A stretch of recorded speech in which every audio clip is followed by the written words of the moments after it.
Hey everybody, welcome to this week's episode of the Patty G Show. We are sitting here with Todd Pettavino of Precision Cabling, and we got deep this episode, I'm not going to lie. We had a great discussion about his past life, what he went through to get to where he is, and the success that his business has grown today, and how he's helping others with a similar background climb out of the mess and find a new path and pavement in life. It's a really exciting episode, really eye-opening, and really cool to see what he's done for the community and how he's giving back. So enjoy this episode, brought to you by Lakeman's Health Center, PB&J Productions. See you next. So how was the First Tuesday event, by the way? It was great. We so one of the nonprofits that we serve is Revive 225. Okay. And they operate out of First United Methodist Church, which is where we meet in the mornings for First Tuesday and have breakfast before we kind of go out to their place on North Boulevard, load up materials. So what we did today, we were just doing a half a day. So we just straightened up their warehouse. We built some shelves and did some different things because during the summer they have kids come in. They have kids locally that do it, but they also have groups of kids that come in for a week at a time. And they have a large area in their church, like a real nice youth facility over there. So they actually house them in the church. They feed them 3 meals and they bring them out to work every day. And typically what we do is we go work on houses for, underprivileged people, kind of people that it looks like time has just forgotten about. A lot of time it's elderly women who can't do anything, don't have any money, living on, $800-900 a month, which, right. In this day and age, that's not going to go far at all. That's not going to go very far. And then they're also doing, Stuart and them are all, my team typically does home repair just because of the nature of my business. We're constantly working with tools. It just makes sense for us to do that. But they also are doing stuff. He's growing it. They're doing things with the Companion Animal Alliance. They're doing things with, constantly doing things with the food bank. There's just a ton of people out there who need help. Mm-hmm. So how did you first get involved with them? With First Tuesday? Yeah. So Stuart and I go way back. When I started my business in 2021, my buddy Stuart was still is part of Trility, and now it's the Alliance. But anyway, I needed some help. I'd never owned a business, right? I knew how to install cable, and I ran another guy's business for him in this industry. So I knew how to deal with people, but I just really had no idea how to run a business. So I got Stuart Trility to help me out with that. And Stuart had gone on a mission trip with some kids from church. And he came back and he was just super on fire. Like, man, I've got to do something around here. I'm not sure what. And he just started talking about different needs and things that they were doing at Church of Revive 225. And I said, well, hey, I just started my business and was on fire too. I was like, hey, let me pray about it with my wife. And we'll just think about, what we could do. And so I did. And my wife and I got back with Stuart and just sent him an invitation, for the next, I don't know, however long, for the next year of these Tuesdays, like, let's just get together and see what God does with it. And it just really, because of the people involved and Stuart running it the way that he has, it's just grown really quickly. And all of my guys just from the beginning have so much fun going out there and helping these people out. Right. And it's just such a cool thing to go out there and, the companies that are involved, they're not making people use PTO and vacation. Like, it's just like another day at work, except you're actually getting to do something that truly does matter. Not that what we do at work doesn't matter. Right. Right. Yeah. I know what you mean. Something that's like, that has some actual like eternal value, right? Like a relationship. Right. It's not just, whatever you do at work. Right. You're not out there trying to make $1. You're out there trying to help. Yeah. Better somebody in the community. Yeah. And so, when Stuart told me what, like, your whole company goes off on a day and does that, I was like, okay, I've got to sit down with Todd and figure out, like, how do those dynamics work? How'd you get the team on board to do something like that? And then clearly, what you were saying is it resonated with you of, we're fired up to start the new business, and out the gate, we want to be known as a community involved company. Yes. We absolutely, from the beginning, when my wife and I started our business, like I said, not having ever owned a business, what my company does is, as long as you can work with tools, it's relatively simple to do, right? It's just not a real difficult thing that we do. I mean, while we deal with a lot of people who deal with technology, I mean, we install wire. It's just not, It's just not that difficult of a thing to do. And we just said, hey, we think we can be successful, but we don't know. I mean, it's still, I had a really good job, and it was extremely high risk. You know, I had two small kids at the time. I think they were 6 and 4. Oh, wow. And my wife's a school teacher, and, you know, but school teachers don't make a lot of money, right? So, you know, just like you and everybody else, right? My mortgage and car notes and all the things, and 2 kids that were small and starting to get into things, and life was just getting more expensive. But I said all that to say, we knew there was a lot of risk involved. We said, hey, we're going to do this, and we're going to try and do it different. You know, we're going to try to honor God by what we do. And we're going to try to bless the people that work for us and make them better men or make them better women, and not just bring them in here and use them up for 40 or 50 hours a week and send them home. And, you know, I think most of us have worked places where that was the case. I really think in this day and age that that's getting better for a lot of people, right? Like, go on LinkedIn or name your thing, and, like, you know, like our grandfathers, nobody ever talked about work culture, right? It was like, dude, show up and do your job. You know what I mean? Oh yeah. It was like you had to, if you were right. Like, don't be late. Yeah. Show up and do the job, and be thankful that you get to do your job. Yeah. And there's a part of me that's still kind of old school and thinks sometimes that we're missing the mark a little bit by worrying so much about, I keep saying culture. I think there needs to be a balance. Yeah, there's something to be said about making a workplace enjoyable yet productive. Sure. You know, because you can throw stuff in the office and make it an extremely fun place to go to.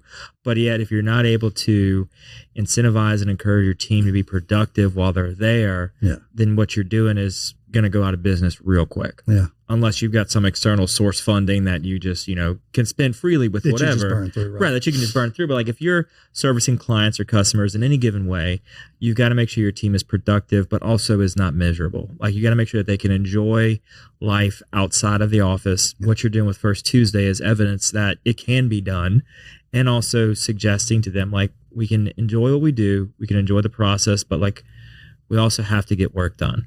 You know, we can sit and chat for hours all day, sit and not do anything, but then we're not working. Now we're just hanging out. Yeah. And what I found too is when we started doing it, because even now my company is the definition of a small business, and with only 5 people, right? Mm-hmm. And what I found happened was when we started doing this, I was like, oh gosh, we're going to miss a day. Well, you know, that's kind of a big deal, right? That's a big deal. It's a lot of ground that we don't get to cover, but everybody just worked a little harder and a little faster the rest of the days, and it made up, and we actually just experienced a lot of growth, and it's just been a really beautiful thing how that's worked out. And our guys, I think when we talk about the balance between like we were with culture and working hard, I think the biggest thing is people just want to feel valued and loved. Like, the guys that work for me, you know, I've proven to them that I really do have their back, and that, like, I care about something more than just getting the job done and revenue and a bottom line. Like, they know that I care about them and their families, and because of that, like, them dudes will run through a wall for me. Mm-hmm. And it's a really cool thing to be a part of. Yeah. Cause I've been on the other side where it wasn't that, you know what I mean? And it was just kind of, when you work at a place where it's just kind of built around one or a few people becoming successful. I mean, you don't have to be real intelligent to see through that. Right. And then it kind of becomes toxic. Everybody wants to do for themselves, and nobody's really worried about the greater good. And mm-hmm. that's just not a good place to be. No, not when they are looking at, you know, solely profit driven and solely, you know, bottom line, and not taking into consideration people's time, energy, and, you know, health from all areas of their life. And for you, you know, having where it's, hey, one day a month, we're going to go and we're going to give back to the community, like that in and of itself, where it's, you know, no, don't even leave somebody in the office, like everybody's going, and then have your customers understand. And then probably if I had to guess, start asking you questions. Well, wait, what is this that you're doing? Why do you not have like anything scheduled for this day of the month? Like we need something done. It's like, no, like we've got a commitment to do this. Have you run into that where customers will ask you? Yeah, we have had other people get involved because of that, for that very thing that you said. Hey, why can't y'all come this specific day? And it's just like you said, well, we've decided that we're taking everybody that works for us and we're going to donate our time for one day a month. And hey, we'd like for you to get involved. And more times than not, the look on people's face is like, what are you doing exactly? Yeah, where I work, I don't know if they'd go for that type of look. Yeah. You know what I mean? Or, hey, maybe we'll get into it. And more times than not, people don't. But we have had people who have come through and have even if somebody comes out once, we want people to come back. We want people to enjoy what they're doing out there when they're volunteering. But yeah. Yeah, but at least having them go once, they're at least making some small impact, Yeah, for sure. So you said you got your business started in 21. What were you doing prior to that?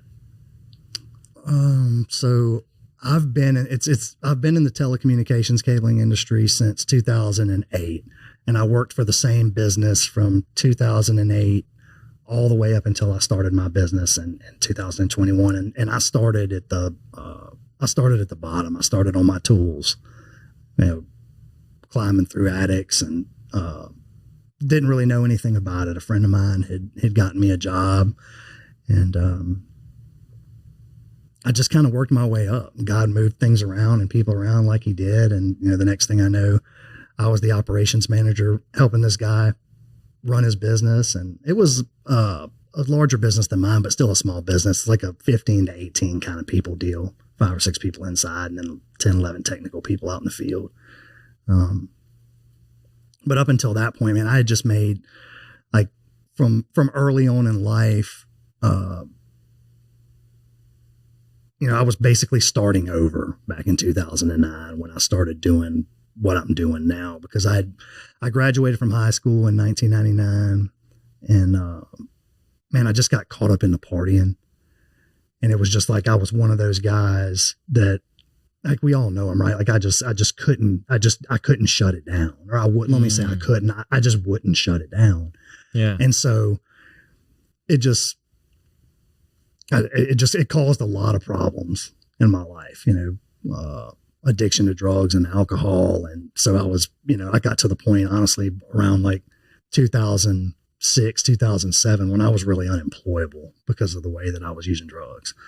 And I was married at the time. And well, no, that's not correct. So in 2009, I was dating my wife. And that's when everything, like I said, I'd become I'd become unemployable, and my life was really just kind of falling apart. And I went and got some help, like in an inpatient facility type of deal for drug and alcohol rehabilitation, and came out, and I stayed sober for like 14 or 15 months, and figured, hey, I live in South Louisiana. You're right. Like, I'm going tailgate and I'm going to drink some beer. I just won't use drugs, right? It'll be good. it'll be cool. You know what I mean? That's the classic rebound story that you hear. It's like, just a little bit. Yeah. I won't go on this end. Yeah, sure. I'll just put my toes in the water. I won't do any of that. I'm just, So that worked. Yeah. That worked for about I stayed sober for about 15 months when I went to the treatment place. And then I said, I'm like, you're good. I'm good. I've got it figured out this time. And so, and for a little while it was, it was okay. And, but it was short lived. And then for the next, from 2009 to 2018, it was still 9 years. Yeah, it was back on. It was the type of thing, Patrick, where I got married in 2012 to my wife, Celie. And it was the type of thing. And my wife was she grew up here and was kind of a weekend warrior, right? Like go tailgate and drink and have a good time, or go out and have, a little too much wine sometimes type of thing. But she could always shut it down. It was just a totally different. But I got married in 2012, and and I was still, I would stay sober for a little while, and I would get found out doing something, honestly, that I wasn't supposed to be doing. And it was like, okay, well, I'm quitting for good this time. And it would be 6 months of me white knuckling it, trying to do the right thing. You know what I mean? Not because I wanted to, but just because, hey, I'm married now and I want things to work out. It just honestly, it didn't. It just crashed and burned a whole bunch of times. And we had our first daughter in 2013, my daughter Gracie. And we had our second daughter, Ella, in 2016. And I was still, and at that point, I guess you could say I'd grown up a little. I mean, I had a good job at that point, and I was there every day, right? Like, yeah, you were showing up. I was showing up every day. I mean, I was drinking all night, and then I kept a bottle of Adderall in my truck so I could make it through the day, right? It was just like this terrible thing that I was doing to my body, but I told myself that I was providing, a decent living for my family. And so I'd lied to myself and told myself that it was okay. Mm-hmm. And in about 2019, at this point, my oldest daughter, Gracie, is about 7. She was 6. And my youngest daughter, Ella, was 4. And I still remember it like it was yesterday. We were we go on a family vacation we have with my in-laws, with my wife's mom and dad, my brother-in-law and sister-in-law. Since we've gotten married, and we always go to the week-long deal at the beach, or, we'll go to Tennessee this year. Anyway, we were in Destin, we were at the beach, and it's like 7:30 in the morning, and everybody's just getting up to eat a bowl of cereal. And I've been drinking Jack Daniels since 5:30 in the morning, right? Like, just acting as though I'm fine, but not. And my wife was like, Todd, Seeley said, I'm not going to continue to do this. Mm. But, you get to make the decision, kind of thing, right? Like, I love you. We've been through a bunch and I've stuck it out, but I'm not going to continue to put myself and our kids in this situation. So I had a decision to make. And, I'd quit a bunch of times before and just kept going back to it. And so I said, well, she had been invited by some lady that she teaches with out in Livingston Parish. She's a teacher, and she had been invited to church. And so we ended up going to this church out there, Live Oak Church out in Watson, Louisiana. And that was, you had asked me earlier, the best advice I ever got. So I went and met with the pastor. I don't know what to do. I think my wife's about to leave. That if she does, that my kids are going, they'd probably be better off with her and away from me anyway. I mean, if I was being honest, but I was willing to try something. So I went and met with the pastor out there, and he was like, hey, after about 5 minutes of listening to me and where I'd been, he was like, I need you to go meet with this guy. And, Brother Sam is what everybody calls him. He's still a very dear friend of mine to this day. And so I went and met with him, and he had this once a week kind of deal that they did at the church for people who were, trying to get sober. And he spent time with me, and he'd come meet me once a week for lunch and just kind of hang out with me, and really just poured into me. You hear the word disciple, and he discipled me. Like he really taught me about what it meant to follow Jesus, and through his experiences, how to be a better husband and how to be a better dad. And it really blessed me. And then, next thing I know, fast forward 6 years has gone by, and I left away from the place I was at. And now we own a successful business by the grace of God, you know what I mean? And the loyalty of a woman who, my wife, Seeley, who had every reason, and would have been justified walking away. But, because she loved me and believed in forgiveness and the covenant that she made before God to marry me, that still here today.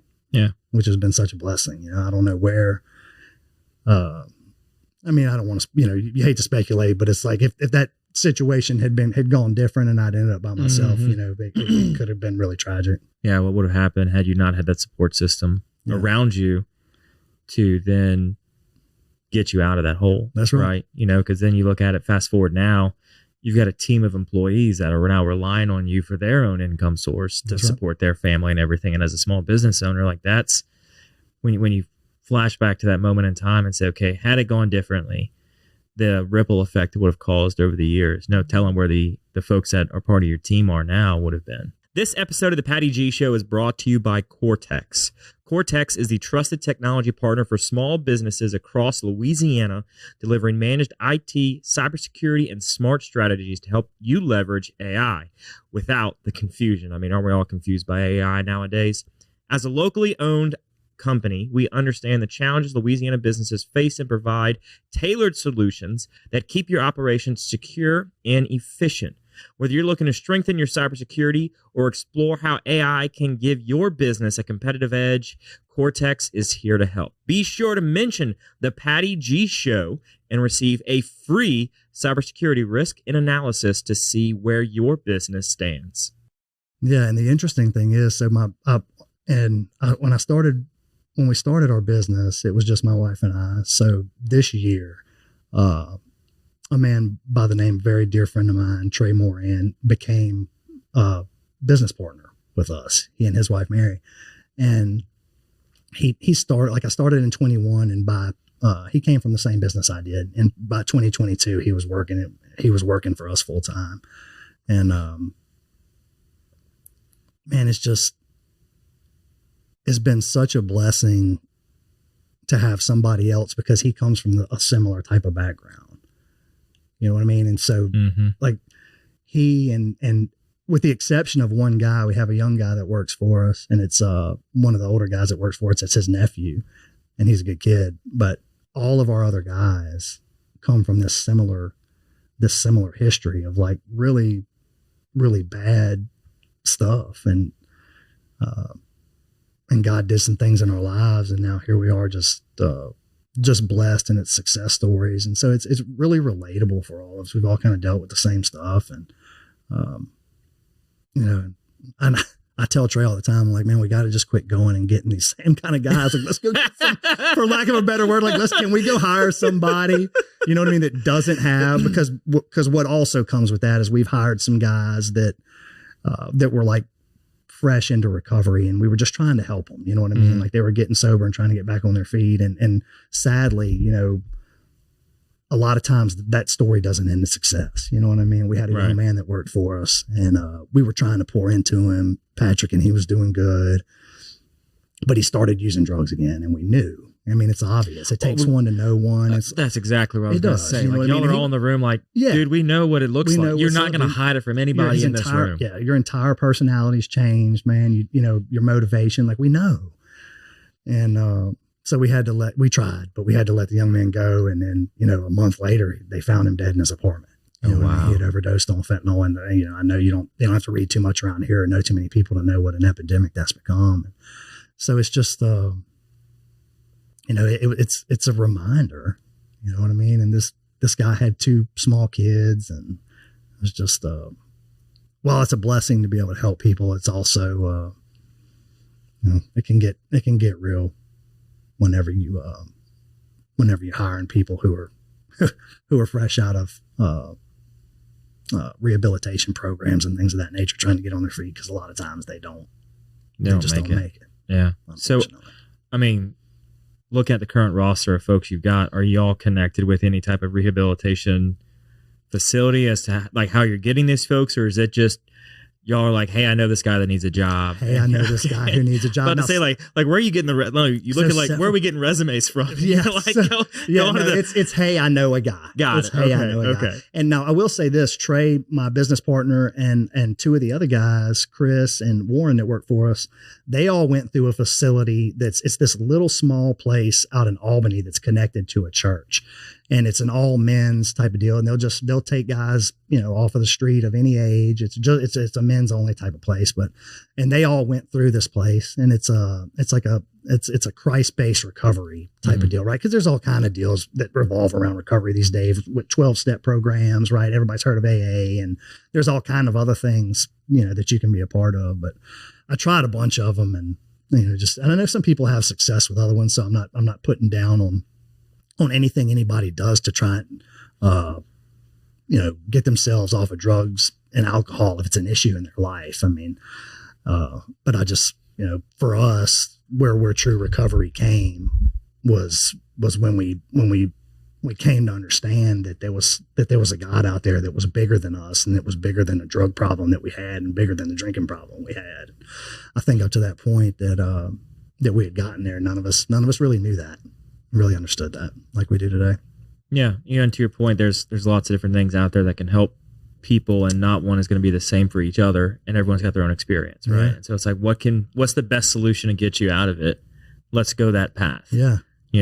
So, and you've got this whole team now, you're almost building up like a network of people that can rely on. I'm like, hey, I'm sure you've had some people call you right when they first start, like, I've got some wandering thoughts. Can we go grab dinner or something? That's like right. That? Can we just meet up real quick? I just need to get out of this situation, whatever it may be. Yeah. So now you've almost got like a unit of people that are there for each other. Yeah. And these guys that work for us, they still, we're a part of First Tuesday, but these guys are part of all kind of other ministries that don't have anything to do with First Tuesday, and honestly don't have anything to do with me. They still pour into guys from this center that they went to, of other men, you know what I mean? Whether it be go over there and bring them, some snacks, or, just go spend some time with them and have some coffee. And Trey has really got a heart for serving people food.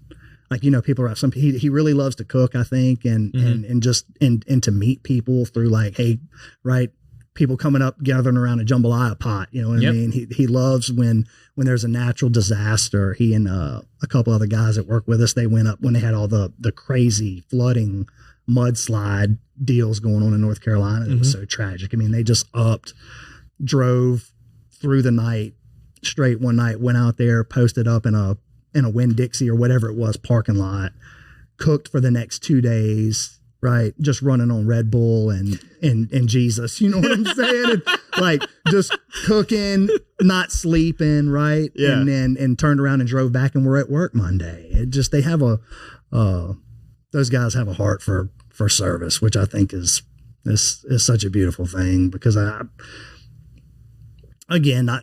what we do at work matters. We have an obligation, a responsibility to take care of our families and to provide and things of that nature. But most of the things that we do every day, when it comes to, like, if I die tomorrow and my business partner decides, I don't want to do this at Precision anymore, like, guess what? There's other people in Baton Rouge who run cable, and they'll get it done. Yeah. You know what I mean? And Precision will be forgotten. Right.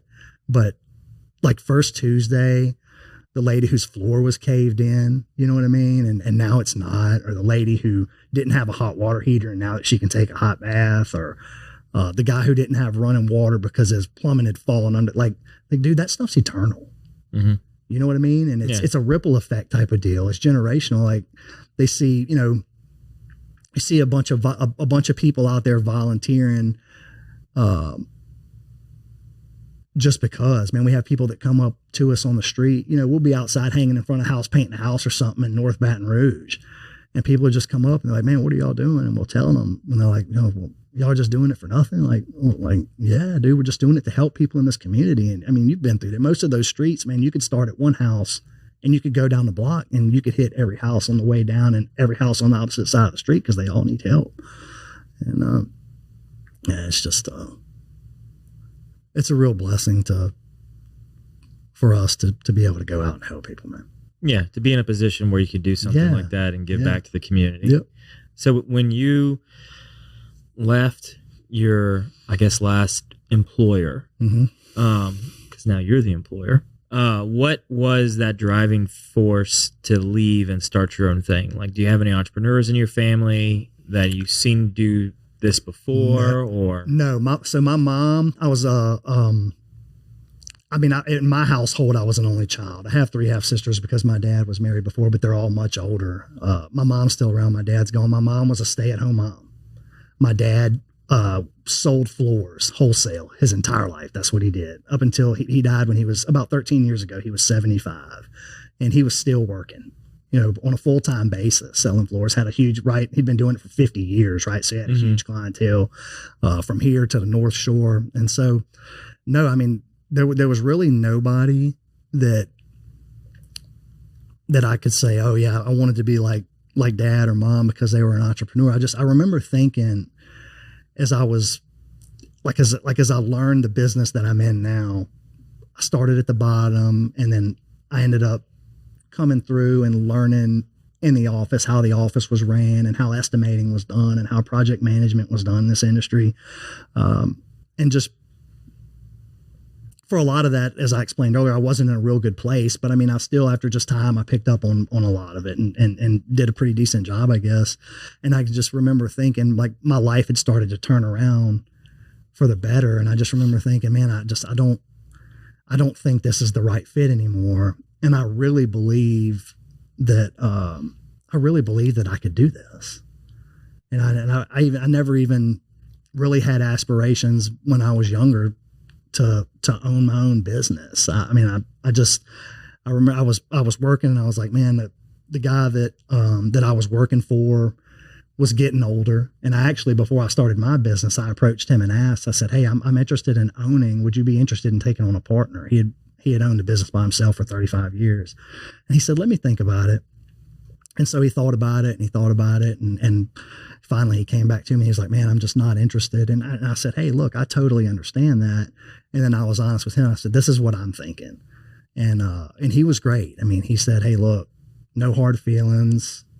The way that our business was, so much of it, like with the estimating and the project management, because of the nature of it being a smaller business, kind of funneled through me. Yeah.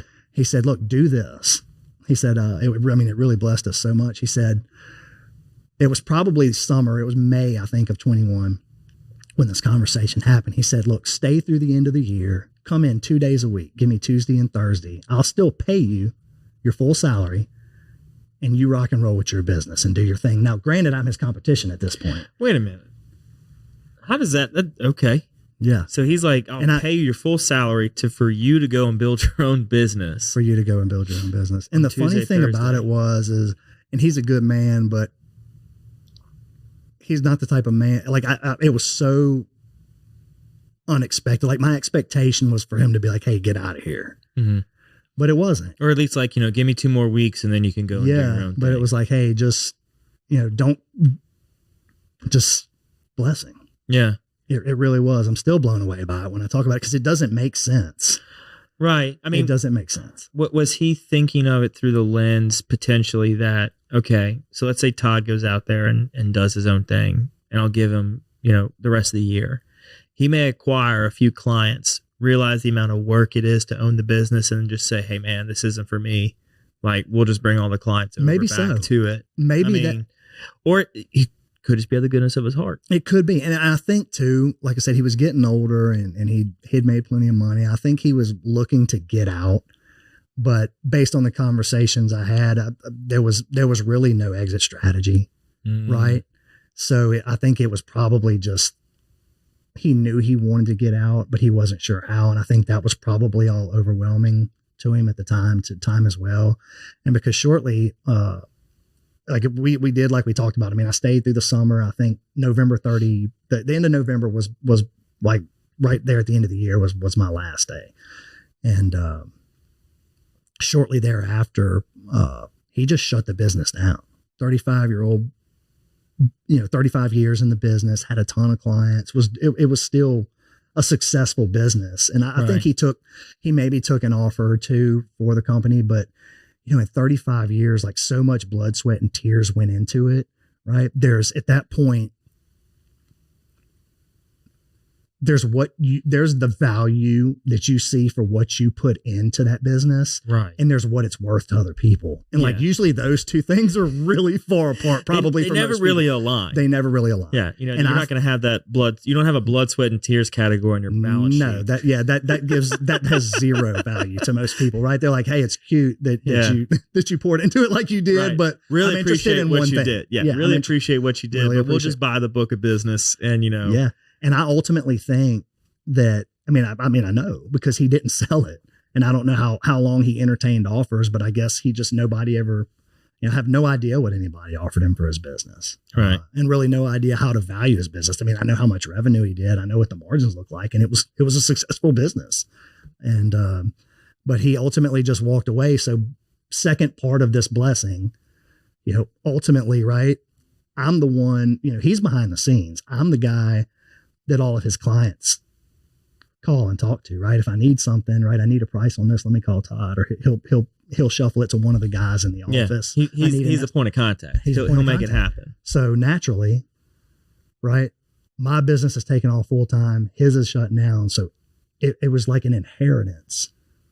Yeah. So it's like he gave you the business without giving you the business. It was like that's the truth. Yeah. And if you knew the guy, you would say there's no way that's possible. Not that he was a bad man. He's just a business person. And you just, and I still, at first, if I'm being totally honest, the way that I would have had this discussion 4 or 5 years ago, right after it happened, like I would have told you that he was crazy.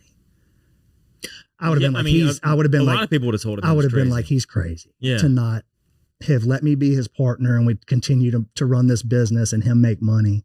Yeah. Or and to just structure a buyout plan where it's, over so many years, you're going to pay him, do an owner finance buyout. That's right. And to just not sell it and to not take anything for it. But now I look at it now and and the blessing that it's been for me and for my family and for my business partner, Trey, and his family, and for the guys that work for us. It was just like you said, that was well put. It's like he, it just handed it off to us. And now we've continued to grow it. You know what I mean? And you've gotten beyond that initial set of clients. Yeah. And we're not, with revenue and stuff after, we're in our 4th full year. Mm-hmm. We're not where he was at, but we're getting there. It's growing, there's a lot of things that I should be doing probably, honestly, as a business owner, that like I'm still crawling around in attics with the guys, dude. Like I am. And that's not what I should be doing. No. It's not, I should be out meeting with people and doing this and doing it. And it's not because it's not the type of thing where, hey, I need to be out there doing it so it gets done the right way. Like these guys are running circles around me. You know what I mean? I'm 44 years old and most of them are like in their mid 30s or younger. So, I'm kind of probably in the way most of the time when I'm out there doing it, but I just like doing it, which sounds crazy to a lot of people. Like who wants to crawl around in an attic that's 120 degrees or be on a construction site in South Louisiana in August pulling cable?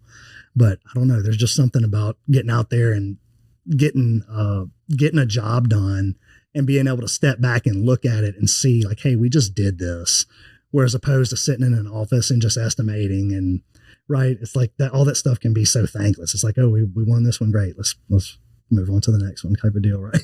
Yeah. Well, you've got that satisfaction of seeing the job finished that you've bid. You're kind of seeing all your hard work come together, and then that finished product you're able to admire and say, we built this. Yeah. Whereas if you're estimating or you're just, reviewing jobs and approving them, you never get out there in the field to see the fruits of the labor that's being done. Yeah. Whereas if you're there, you're like, okay, we just did that. That was pretty, pretty great work. You can get that sense of satisfaction. Yeah, that's right. Whereas when your team comes back and says, oh, hey, Todd, we went ahead and knocked out this project today. We're done. You can be like, great, super excited for you. But then like, where's that fulfillment within your own self of a quote unquote, complete day's worth of work or something like that? Yeah. And so, and knowing, because when Stuart and the folks over at Trilogy helped me, like he walked me through what growth looked like, and we were doing things and we were growing.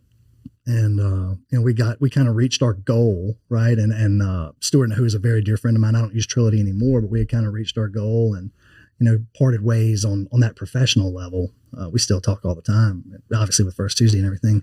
But I learned some valuable lessons in there of what it would look like. And I got some skills, I know some things I need to do to make the business grow, and I'm actually really content and happy of where we're at right now. And so for now, I'm just gonna, you know what I mean? Yeah, there's 2 different ways to kind of evaluate the business and the next decision to be made, right? It's okay if we're going for a growth mindset, then I have to fully remove myself from that field and really get on the business development side. But if you're at the point of comfort and you see kind of that long-term, okay, we can maintain the folks we have now and the clients we have now and the upcoming jobs that we foresee and think will be there, we don't really need to grow, but we just need to preserve. Yeah. So preservation mindset of how do we preserve the revenue and the numbers that we have to maintain the same lifestyle for us, and just kind of let the organic marginal growth occur over bigger jobs, so on and so forth, that we can give our team a better and better life. And so it's figuring out where you are as a business owner in that stage, and just, kind of being, okay, I'm good with the stage we're in now. Yeah. Let's mix things up. Let's go back to growth mode. Sure. And it could change that quick. But right. Like I said, right now we're in that, we're just satisfied with where we are. We feel really blessed, and we have time and opportunities to give back. And now I will say, with some growth, that could open up some more doors, which would also be cool, right? Like, so instead of one Tuesday, how cool would it be if you could do 2 Tuesdays a month? You know what I mean? And even if your team was twice as big and you couldn't send everybody, right? Because you had to have some people doing things, but you know what I mean? You could split it up. I mean, I've had those conversations with my wife and with my partner Trey and with Stuart too. Like it would be cool one day and I don't know if maybe that's what it'll look like too one day for me. You hear a lot of people, and I'm still really young as far as like retirement age, right? I think I'm kind of going to be like my dad. Like he was working full time when he was 75. Right. And I don't really have hobbies to the point, like I don't know what I would do. Yeah, obviously I can't be pulling cable. That's a lot of August ammunition to be shooting through though, Yeah. That is. Yeah. The ammunition's expensive too, for real.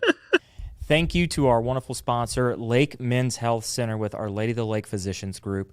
Guys, I know it's tough to get out and go to the doctor. I know it's challenging to find time in our busy days, but I promise you, signing up to be a part of this group with Dr. Curtis Chastain and Dr. Tyler Boudreau, you won't regret it for several reasons, but most of those being the fact of the time it saves, where you're able to get in on the same day, get that appointment done, and spend that time you need to talk with them about what your health goals and concerns are, as well as ensuring that the financial investments you have, you will be able to live out and see those come to fruition. So if you're an investing guy, you know all about and planning for the future and investing in the future. There's no other more important thing to invest in than your health. Make sure you go check them out. Our Lady of the Lake Physicians Group Men's Health Center, and tell them Patty G sent you. But I think that would be a cool hobby. Like to just go out and give of your time. Like you could go anywhere. You could probably go to any church in Baton Rouge right now and just walk in and be like, hey, look, I got, I know how to do this, this, and this. Y'all need some help. Or, you could go anywhere to the food bank or just name your place, like name this nonprofit who goes out and helps people. I think that would be cool to get to a point, of financial stability and where the business is running itself and like really just truly doesn't need me at all to be there to do anything, right? Maybe some advice, here and there type of deal, and then get to go out and just help people, just to have something to do, because I just don't know what I would do if not. I wouldn't want to sit around all day. So yeah, it's cool to think about. Yeah. Well, and then also recognizing that giving of your time is often more valuable than giving of your wallet. Oh, the older you get, the more you see it. I believe that. Yeah. Because with dollars, you've got like a cap of value that you can get, where it's okay, we get this donation in, once we spend it, it's done. But if you're like, no, I'm going to keep coming back and keep donating my time, you're able to have them save the money they would have paid someone else. But more importantly, once you get them in and you're like, okay, we're going to volunteer time and just keep coming back again and again and again, it's going to go way further than any level of, reasonable donation you're going to make. Yeah. Because you're adding a team member for them to continue to grow and get more man hours. Yeah. I know I've had that, just what you talked about. I've had that conversation recently with a lot of friends and mentors. Like, it seems the older I get, and it's a lot easier to say when you're in a place of financial stability, right? Because not 100%. Everybody's there. No, but when you get, if and when you get to a place that's in financial stability, I guess looks different based on not what your needs are, but what your wants are. But if you get to a place where you're, let's just say, financially stable for reasonable wants. Yeah. Like, I've found that my time has become so much more valuable to me than my money.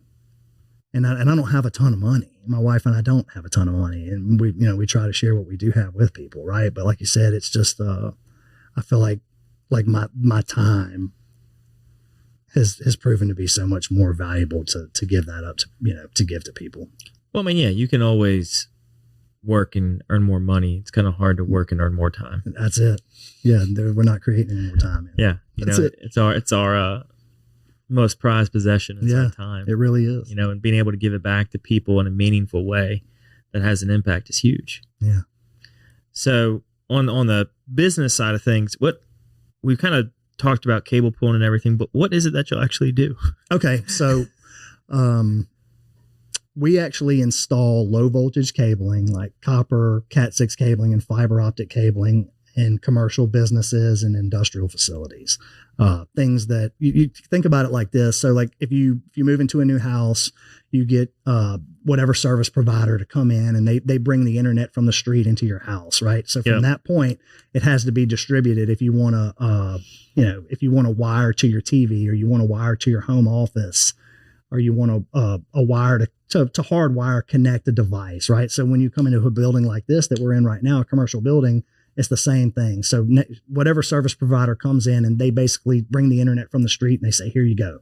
And so what we do is we come in and we provide installation of the infrastructure that spreads it throughout the building. Got it. And it starts to get a little bit technical with like distances you can run. So depending on the size of a building, you have to use fiber as opposed to copper and things of that nature. And we try not to do any residential work. Like we do it sometimes as favors, but we try to stick with, we're probably 95% commercial work, and we have a handful of industrial clients.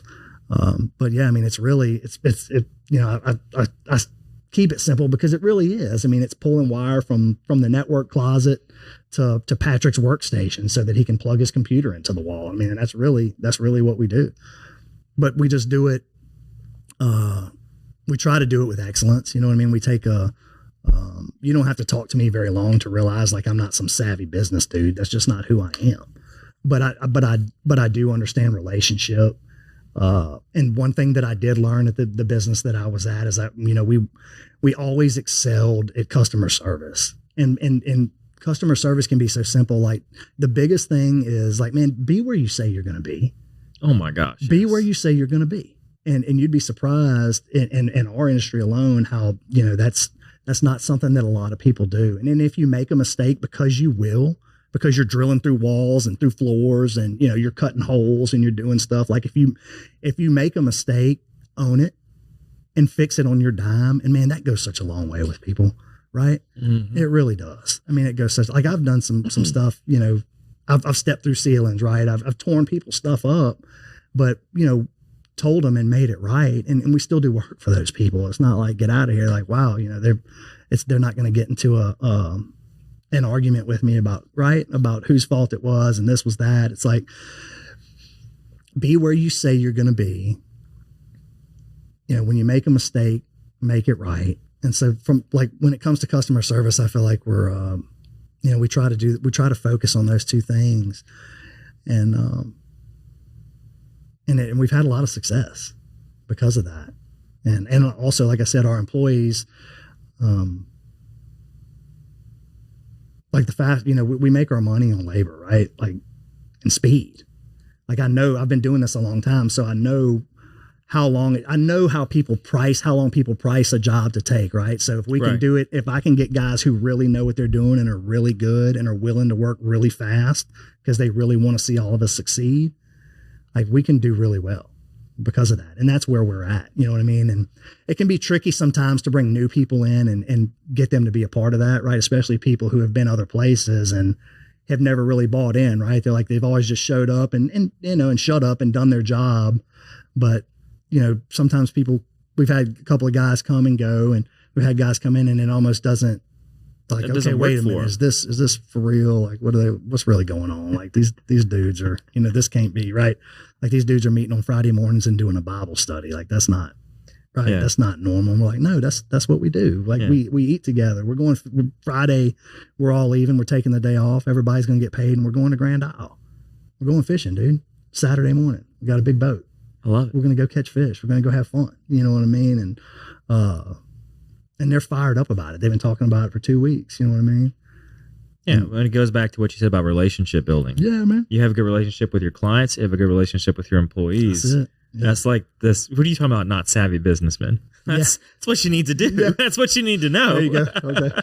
But it's and it's rewarding too, because they have so often I don't get calls, because I'm kind of, Trey's becoming more of the point man, which I think is a great thing, my business partner, but I'm still very much, that the point man as well when it comes to clients, because a lot of them I've been servicing for so long. Right.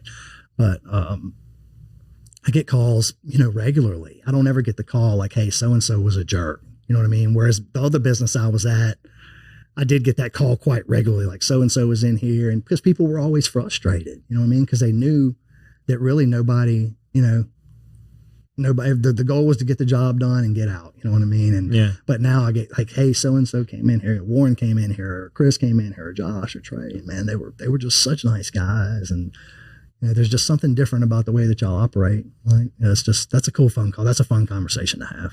Yeah. I mean, look, it doesn't cost you anything to be a good person. No. It's free. Yeah. It's a free service you can bring to the table. Yeah, for sure. In whatever situation that you're in. Yeah. Cause it's true. When you talked about it earlier, you're saying, what you're doing is not a complicated, science, so to speak. Yeah.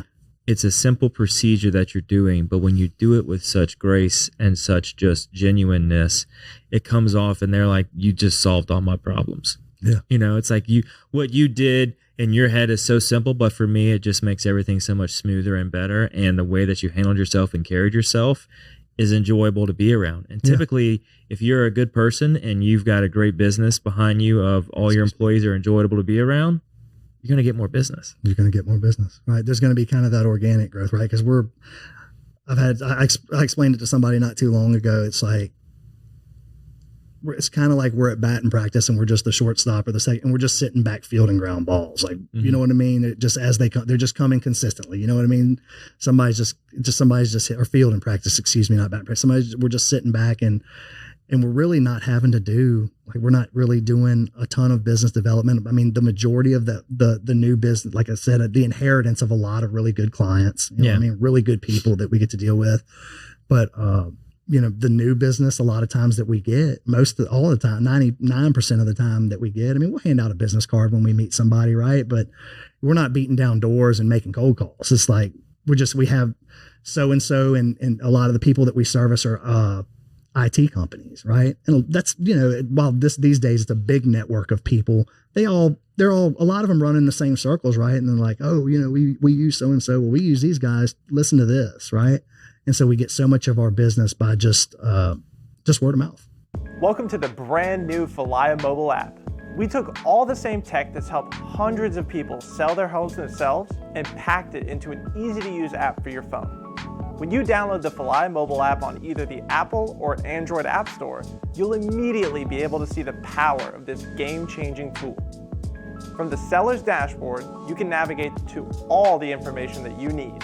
We intentionally separated everything into key groups, such as tasks to be completed, buyer leads for your listing, and contact information for everyone involved through closing. When you get an offer on your property, you can simply review and respond all within the app.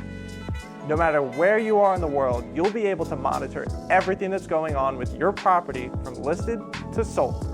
It's truly the power of Falaya in the palm of your hand. Download the app and see for yourself. Falaya, it's real estate reimagined. Yeah, and there's giving that word of mouth freely because of the experience they've had with you. Yep. They want everybody else to say, oh yeah, no, we used Precision. It was phenomenal. Yeah. Like that was the best experience we ever had. Yeah. And all they did was come and pull cable. And our lives are better for it. Yeah, that's all I did was pull cable, man. That's it. That's great, man. Well, I've enjoyed your story and your willingness to share and be open. That's very insightful. Yeah. But before we get you out of here, we do have a set list of questions we ask every guest on the show. Okay. So the first thing is, what is something you did as a kid you wish you could still do today? Hang out with my dad. Yeah. I wish I could hang out with my dad. I miss him. Yeah. Yeah. Those are always the good ones. Yeah. You don't realize relationship, right? Like me personally, I think most of us, it's like we don't realize how much we take our relationships for granted until, you know what I mean? Until they're over. Yeah. At least over for this time. Right. And it's like, man, yeah. I know that's kind of a broad brush. No, but that's the first thing that comes into my head and into my heart. Yeah. If there was, yeah. You know, look, I grew up going out of Morgan City to a camp out in the marsh with my grandfather, my dad, and uncles. And It was a great time. And I'm just now getting to the point where I can do that with my little boy and my dad and brothers. Awesome. And so it's like seeing it now come full circle. I'm like, okay, this is why we did it. You know? Yeah, that's right. I'm still in the trenches of it's not the easiest. Yeah. You know, because it's a 3-year-old that's right. out in the marsh. But like, it's the moment and the memories that he's getting to make. And I'm like, it's phenomenal to see that. And it's funny that you mentioned that because we had a lease and I was going out there from the time I was 5 or 6 years old. We had a lease in Johnson Bayou. Okay. And we duck hunted and goose hunted and, you know, whatever. Yeah, we were always out there. Oh, yeah. Even when it wasn't, you know, we were always out there working on the camper doing something. And some of the best times in my life were out there just hanging out with my dad and a duck blind and his friends. You know yeah. It was just, it was unbelievable. Yeah. And just seeing my little boy just being out there and just being a kid. Yeah. You know, and just like looking at that, I'm like, man. Just to be able to do that freely and not think about it. I'm like waiting at the land and walking through puddles with your shoes and jumping in the. I'm like, this is just covered in mud. You're like, that's my dude. I'm like, it's free, and I'm like, this is phenomenal to see. Yeah. So no, while it's a broad brushstroke, very very. I know exactly what you're talking about. You have experienced a lot more than most people have over their life, and you've turned it into the better situation and helping other people become better humans. In that process, what are like 3 lessons you've learned along the way? I'd say the 3 lessons, the 3 most important lessons that I've learned in life would be seek God above all else.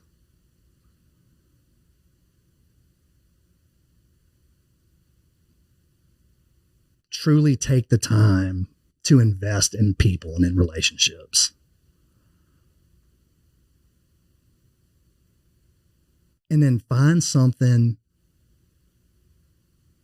that you find, if you have the opportunity. I know everybody's circumstances are different, but you may have to put yourself out there. You may have to take some risks, but try to find something that you like to do. And like, even if you can't do it, for work, right? Like as your job to make money. Yeah. Like even if in the beginning you can't do it full time because you have to provide. You got to put food on the table. Like try to find something that's cool that you're into, that you can make some money doing. And maybe eventually it can turn into what you do full time. Because I think, we spend so much of our time working, right? I mean, we just do. That's where we're at. I mean, that's who we are. You know what I mean? Life's a lot different than it was 100 years ago. I mean, not that they didn't work, right? But people were on farms and self-sufficient. They had, that was their job. Yeah. And that was their job, right? Everybody kind of did their thing and people shared stuff. And that's just not where we're at with technology and growing the way that we are. It's like you just kind of have to, because of the world we live in, you have to work. So it's like, why not find something that you enjoy doing? I meet so many people who are miserable. Mm-hmm. And I think most of the time, if you'll spend a little time and have a conversation with people, you'll find a lot of the reason that people are miserable is because of what they do, 7, 8, 9, 10 hours a day, 5 days a week. Like they just don't like it, but they have to do it because they have to provide. Right. Mm-hmm. So I think that would be the 3. I like it. What is something you love about Baton Rouge? The people. I haven't traveled out of the United States much, but I've traveled when I was a much younger man. I had a job where I traveled to the Midwest and to the West Coast and up in the Northeast. So I've traveled a good bit. And man, if you've ever traveled, things can be so much different, even within our own country culturally. Like we have some of the most down to earth, kindest type of people around here, and you don't really realize it until you go some other places, right? And I'm sure you go different places, all over the world and leave our country, and I'm sure you can tell even more so. But man, I love the people of Baton Rouge and the surrounding communities. Man, we got a lot of really, really good people out here. That we do. Yeah. Great community and a great set of people that want to see us be better. Yeah, man. And you can't, don't, don't let the 5 o'clock news or the 10 o'clock news, or if you get up in the morning and watch the 5, like, don't let the fear like overtake you and let you believe that there's not good people here, because there are. Mm-hmm. You know what I mean? Of all backgrounds, of all colors, like there's really, really good folks here. You know what I mean? And it's just, is there crime and is there some craziness? Sure. But it's everywhere. You're not going to get it. There's not, one place. It's not just here. And, say the people. Yeah, I like it. And then final question, what can I do to help you?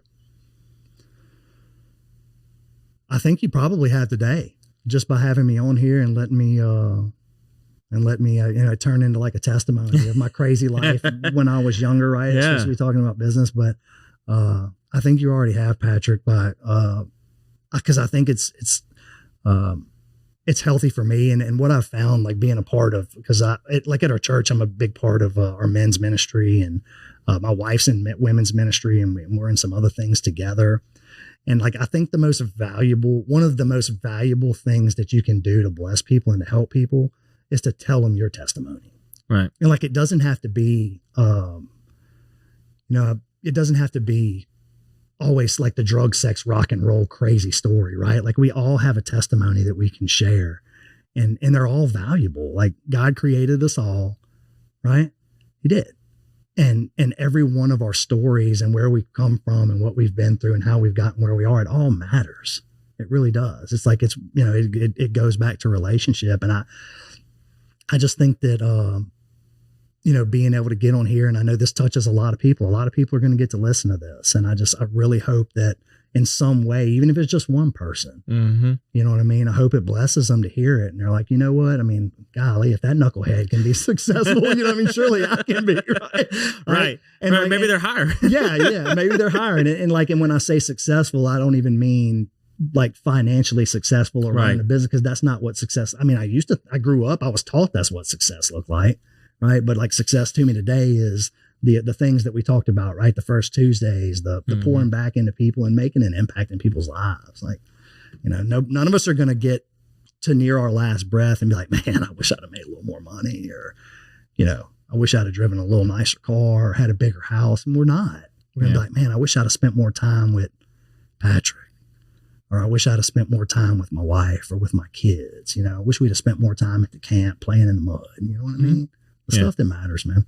Yeah. You're never going to sit there on your deathbed saying, man, if I only had $1 more. And that's it, man. Can't take it with you. That's right. That's right. So, well, thank you so much, Todd, for coming on. Yeah, for sure. Thank you for having me, man. This was fun, I enjoyed it so much. Thanks, Patrick. Of course. And thank you, everybody else, for listening or watching, whatever platform you consume us on. This has been a fun little episode of the Patty G Show. We'll be right back here next week. See you then.